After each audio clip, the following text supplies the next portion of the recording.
Вы просыпаетесь утром и говорите себе: «Все, с сегодняшнего дня новая жизнь. Бросаю курить, начинаю бегать, завязываю с фастфудом». И последнюю ночь перед новой жизнью вы проживаете так, будто это последний день на земле. Последняя сигарета с наслаждением. Последний бургер двойной. Последний бокал до дна. Переходите на красный свет везде, где только можно, а утром ждете, что проснетесь другим человеком. Героем, железным, несгибаемым. Такой подход рушится каждый день и дважды по воскресеньям. Потому что сила воли — это не кнопка, которую можно нажать одним утром. Это оружие. Мощное, настоящее, способное победить любую привычку. Но оружие в неумелых руках превращается в хлам. И сегодня мы разберемся, как этим оружием пользоваться. Что такое сила воли на самом деле? Большинство людей думают, что сила воли — это какая-то несокрушимая ментальная установка. Что волевой человек — это тот, кто стискивает зубы и терпит. Нет. Сила воли — это ресурс, ограниченный, измеримый, расходуемый. Как заряд в телефоне. Каждую ночь вы заряжаете его сном. Утром полная батарея, вы бодрый, свежий, готовы к бою. Но каждое решение в течение дня, каждое сопротивление соблазну, каждое усилие расходует этот заряд. К вечеру батарейка на нуле. И вот вы уже на диване с телефоном, с чипсами и с тихой ненавистью к себе. Это не слабость характера, это механика. Один из самых красноречивых экспериментов на эту тему провел психолог Рой Баумайстер. 20 голодных людей разделили на две группы. Перед каждой группой поставили тарелку с теплым шоколадным печеньем прямо из печки. Первой группе сказали: «Ешьте на здоровье», второй — «Вам нельзя». Вместо печенья им выдали миску сырой редиски. Представьте, вы голодны. Перед вами шоколадное печенье, а вам говорят: «Грызите редиску». Каждая секунда — это работа силы воли. После этого обеим группам дали тетрадки с лабиринтами. Задача простая — найди выход. Чего участники не знали, лабиринты были нерешаемыми. Ученых интересовало не решение, а другое. Кто сколько попыток сделает, прежде чем сдастся? Группа печенья — 30-40 попыток. Спокойно, методично, без раздражения. Группа редиска — 4. 4 попытки, и все, хватит, это не работает, я пас. Почему? Потому что их сила воли уже была потрачена на борьбу с запахом выпечки. Ресурс кончился до того, как начался настоящий тест. Сила воли — это уменьшающийся актив. Это ваше трудолюбие, выдержка, самопожертвование, способность идти против своих сиюминутных желаний, все в одном. И этот актив конечен. Тратить его бездумно значит проиграть еще до начала боя. 5 шагов. Как на самом деле работают перемены. Шаг 1. Найди, что менять. Звучит очевидно, но большинство людей пропускают этот этап. Хочу стать лучше — это не цель, это пожелание. Нужна конкретика. Что именно вас не устраивает? Лишний вес, зависимость, лень, финансы, карьера, которая стоит на месте? Найдите одну точку. Не 5, не 10, одну. Ту, которая вызывает настоящее недовольство. Которая рождает внутри не просто мысль «неплохо бы», а чувство «так больше нельзя». Вот это ваш стартовый порох. И еще кое-что важное. Вы должны верить, что изменения необходимы лично вам. Ни маме, ни партнеру, ни обществу. Вам. Если причина перемен — чужое мнение, система развалится. Вы попробуете, не получится, и придет мысль: «Ну, значит, я просто такой». Дальше депрессия. Дальше еще глубже в яму. Изменения работают только изнутри. Шаг 2. Определи врага.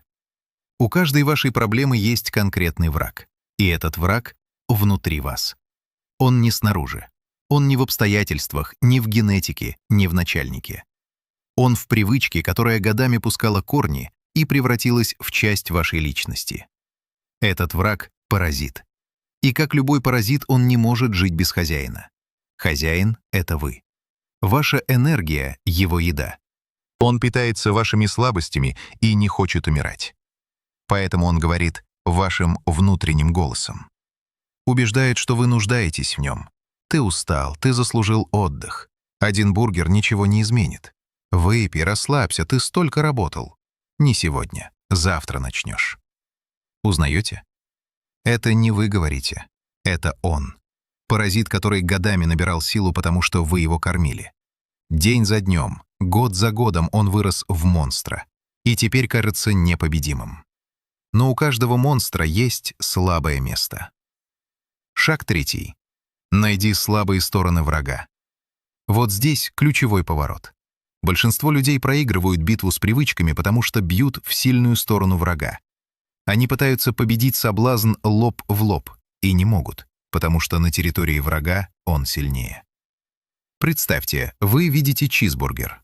Аппетитный, с текущим сыром, с запахом, от которого кружится голова.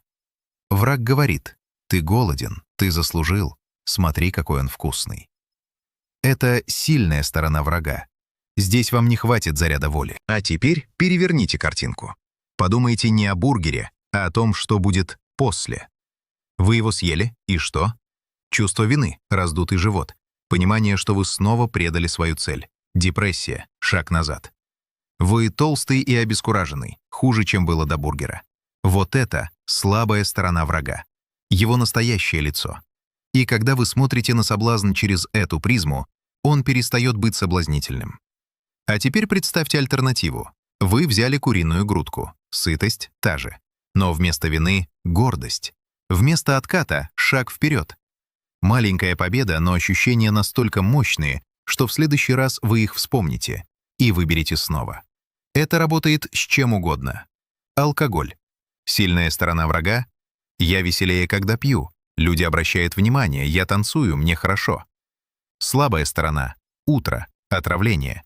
Звонки с извинениями. Понимание, что ваша крутизна — всего лишь химический процесс. Что без бутылки вы не можете быть собой. Вот где враг уязвим. Лень. Сильная сторона. Я устал. Длинный день. Заслужил диван и кино. Слабая сторона. Как вы себя чувствуете, когда фильм закончился? Вы снова тот самый ленивый парень на диване. Потерял 2 часа, не пошел в зал. Депрессия. А теперь вспомните, как вы себя чувствуете, возвращаясь из зала. Накачанный, живой, в гармонии. Вы не просто говорите, вы делаете.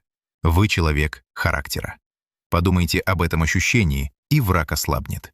Это как в футболе. Лучшие команды не заявляют «мы сильнее, пройдемся по-любому». Они изучают противника, находят трещины и бьют именно туда. Вы должны делать то же самое со своими привычками. Шаг 4. Примени силу воли правильно. Теперь вы знаете слабые места врага, и вот здесь в игру вступает ваш ресурс воли. Но помните, он ограничен. Поэтому не распыляйте его на лобовые атаки, направляйте точечно в слабые стороны. Когда рука тянется к бургеру, не думайте о том, какой он вкусный. Думайте о том, каким вы будете через час после него. Когда голова говорит «ложись на диван», не думайте о том, как вы устали. Думайте о том, каким вы выйдете из зала. Когда хочется выпить, не думайте о веселой ночи. Думайте об утре. Вы не боретесь с соблазном, вы меняете угол зрения. И на это нужно гораздо меньше силы воли, чем на лобовое сопротивление. Шаг 5. Каждый день — одна битва. Перемены — это не один героический рывок. Это война из 1000 маленьких сражений. И каждая победа делает следующую битву легче. Вот как это работает. Первый день тяжело. Вы тратите много воли на то, чтобы не сорваться. Второй день чуть легче. Третий еще легче. Потому что с каждой победой происходит трансформация. Вы начинаете верить, что вы победитель. Не надеяться, а знать. И когда это знание укореняется, врагу становится нечем питаться. Через 6 месяцев последовательных усилий то, что было борьбой, становится привычкой. Той самой привычкой. Только теперь она работает на вас, а не против. 6 месяцев? Да, это немало. Но посмотрите на это иначе. 1 год за 60 лет свободы. Враг и тут попробует ударить в сильную сторону. Целый год — это же вечность, ты не потянешь. А теперь слабая сторона. 1 год. Из всей вашей жизни. Допустим, вам 25. 1 год, и оставшиеся 59 лет вы проживете свободным. Без паразитов. Без внутреннего голоса, который тянет вниз. Без стыда, который съедает энергию. 1 год — это не жертва. Это инвестиция. Самая выгодная сделка, которую вы когда-либо заключите. А что будет, если вы не сделаете этот шаг? 60 лет скованным чужими страхами, чужим мнением, собственными паразитами. 60 лет с пониманием, что вы могли, но не стали. Знаете, что сложнее, чем встать с дивана и сделать первый шаг? Сложнее сидеть и соглашаться с тем, что вы не можете быть лучшим. Вот это по-настоящему больно. Первый шаг самый тяжелый. Тяжелее 2, 3, 10.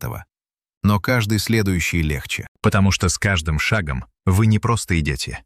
Вы становитесь тем человеком, которым рождены быть. Короткая шпаргалка. Найди проблему. Конкретную, настоящую, свою, не чужую.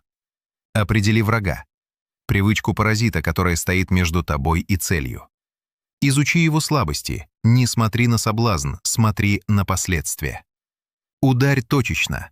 Трать силу воли не на лобовую атаку, а на смену угла зрения. Побеждай каждый день. Одна маленькая победа, и следующая битва станет легче.